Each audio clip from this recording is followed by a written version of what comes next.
Hello friends, எல்லோரும் எப்படி இருக்கீங்க? நம்ம இன்றைக்கி என்ன பார்க்க போகிறோம் அப்படின்னா, டிஃப்ரெண்ட் ஸ்டைலில் டிஃப்ரெண்ட் டேஸ்ட்டில் மேகி எப்படி செய்கிறது அப்படிங்கிறதான் பார்க்க போகிறோம். அந்த சீக்ரெட்டை நீங்கள் தெரிஞ்சுக்கணும் அப்படின்னா வீடியோ ஃபஸ்ட்லேருந்து லாஸ்ட் வரையும் பாருங்கள், அப்போ தான் உங்களுக்கு தெரியும். அதுக்கு முன்னாடி நம்ம சேனலை இன்னும் சப்ஸ்கிரைப் பண்ணாமல் பார்த்துருந்தீங்கன்னா சப்ஸ்கிரைப் பண்ணிவிட்டு பாருங்கள். வாங்க எப்படி செய்கிறதுன்னு பார்க்கலாம். ஃபர்ஸ்ட் நம்ம ஆயில் ஆட் பண்ணிக்கலாம். நல்லா சூடானதுக்கப்புறம் கடுகு ஆட் பண்ணிக்கலாம். வெங்காயம் ஆட் பண்ணிக்கலாம். வெங்காயத்தை நல்லா பொடிசாக கட் பண்ணிக்கோங்க, அப்போ தான் சீக்கிரமாக வதங்கும். நல்லா கிண்டி விட்டுக்கலாம். ப்ரௌன் கலர் ஆகிற வரையும் வெயிட் பண்ணணும். ப்ரௌன் கலர் ஆகிடுச்சு. இப்போ தக்காளி ஆட் பண்ணிக்கலாம். நீங்கள் எவ்வளோ தான் மசாலா ஆட் பண்ணாலும் இந்த வெங்காயம் தக்காளி இல்லைனாவே அது மேகி மாதிரியே இருக்காது. இது ரெண்டையும் நீங்கள் ஆட் பண்ணி பாருங்களேன், அதோட டேஸ்ட்டே வேறு லெவலில் இருக்கும். நல்லா வதக்கிக்கலாம். நல்லா வதங்கிருச்சு. இப்போ வெஜிடபிள்ஸ் ஆட் பண்ணிக்கலாம். ஃபர்ஸ்ட் நான் கேரட் ஆட் பண்ணிக்கிறேன். பீன்ஸ் ஆட் பண்ணிக்கலாம்.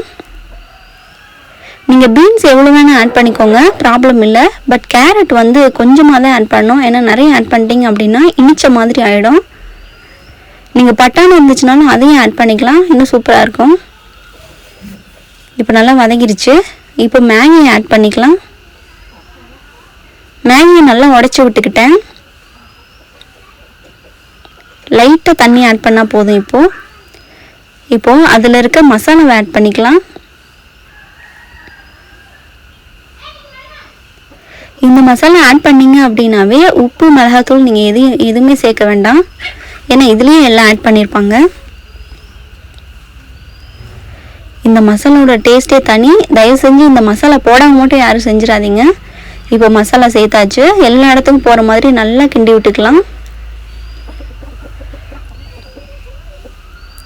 மேகியை பொறுத்த வரைக்கும் நல்லா வேக வச்சு சாப்பிடுங்க, ஏன்னா அப்போ தான் உங்களுக்கு டைஜஷனில் எந்த ப்ராப்ளமுமே வராது. ஏன்னா மேகி டைஜஷன் ஆகிறதுக்கு ரொம்ப நேரம் எடுத்துக்கும். அடிக்கடி மேகி சாப்பிடாதீங்க, எப்போயாவது ஒரு டைம் சாப்பிடுங்க. இப்போ தேவையான அளவு தண்ணி ஆட் பண்ணிக்கலாம்.